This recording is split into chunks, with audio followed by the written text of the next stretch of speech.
For 54 years, the moon has been silent. Since December 1972, not a single human being has left low Earth orbit.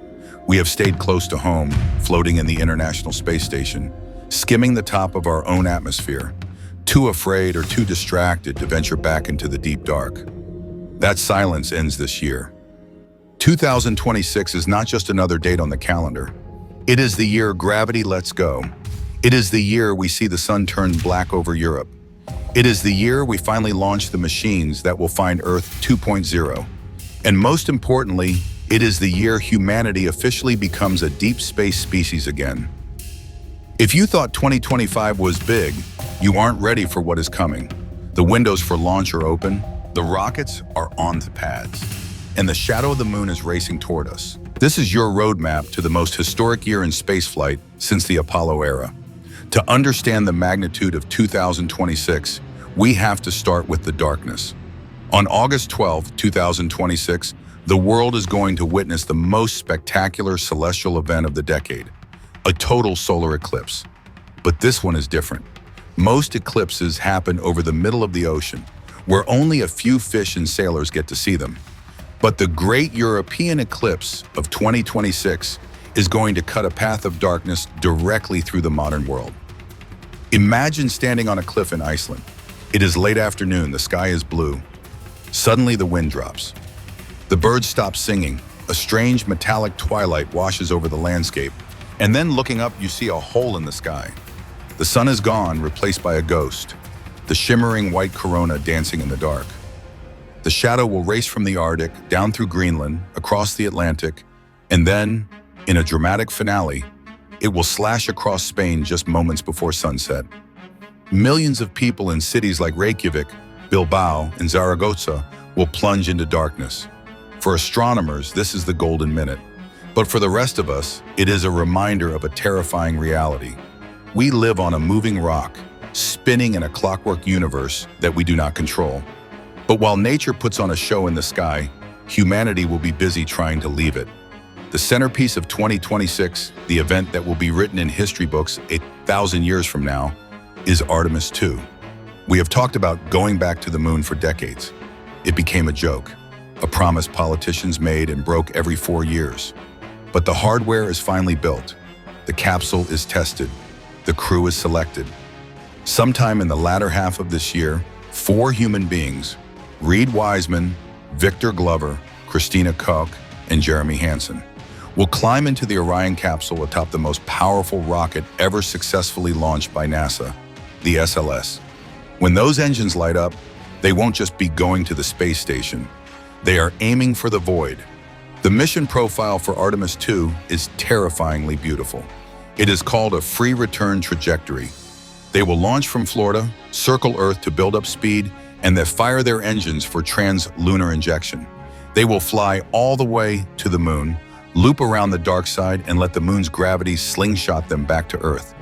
For a few hours, when they are behind the moon, they will be the loneliest human beings who have ever lived. They will be further from Earth than anyone in history, breaking the record set by the Apollo 13 crew in 1970.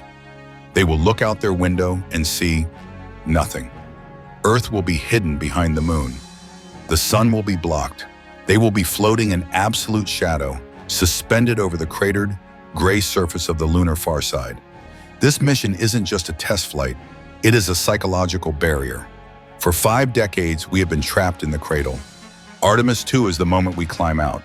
It proves that Apollo wasn't a fluke. It wasn't a one-time stunt. It proves we are going back to stay. But the moon isn't the only target in 2026. While NASA sends humans, China is playing a different game, a game of theft. In 2026, the Chinese Space Agency is targeting the launch of Tianwen-2. This is one of the most audacious robotic missions ever attempted. The target isn't a planet.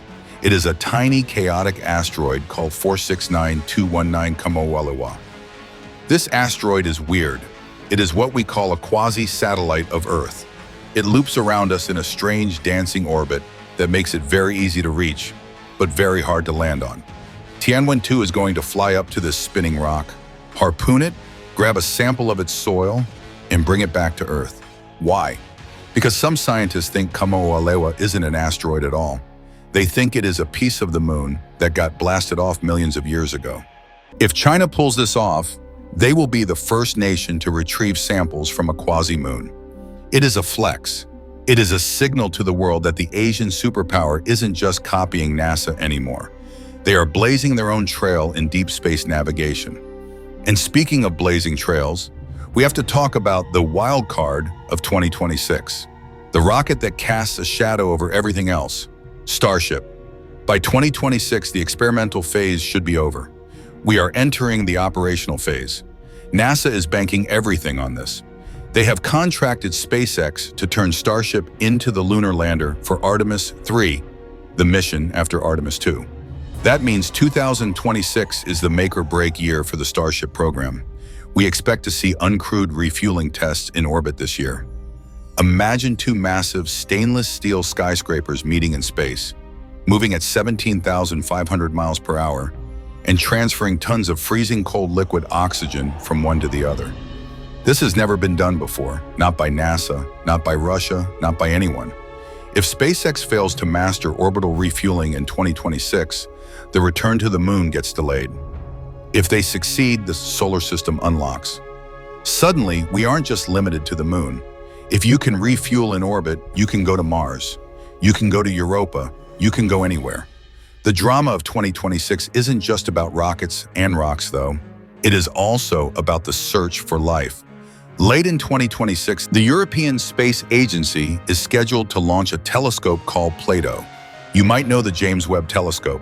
Webb is great at zooming in on tiny details. But PLATO is different. PLATO is a hunter. It is designed to stare at a huge patch of the sky for months at a time, watching a million stars simultaneously. It is looking for one specific thing, Earth 2.0. We have found thousands of exoplanets. We have found gas giants, lava worlds, and ice balls.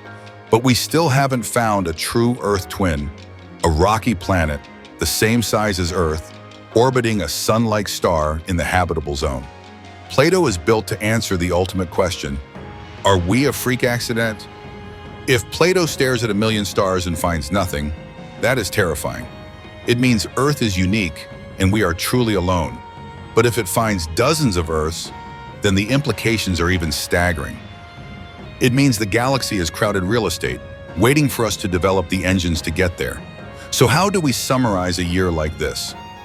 2026 is the year of the Great Filter. In science, the Great Filter is the theory that explains why we haven't met aliens yet. The theory says that at some point, every civilization faces a challenge so hard that it wipes them out. Maybe it's nuclear war, maybe it's climate change, or maybe it's the inability to leave their home planet. For 50 years, humanity has been stuck at the filter. We mastered the atom, we mastered the internet, but we failed to master gravity. We retreated. 2026 is the year we push back against the filter. When the Artemis II crew slingshots around the moon, they are threading the needle for the rest of us. When the shadow of the eclipse passes over Europe, it is a reminder of the cosmic clockwork we are trying to understand. When Starship attempts to refuel in orbit, it is us trying to build a gas station on the highway to the stars. We are living through the quiet moments before the launch. Years from now, you won't remember the political scandals of 2026. You won't remember the celebrity gossip or the Twitter trends.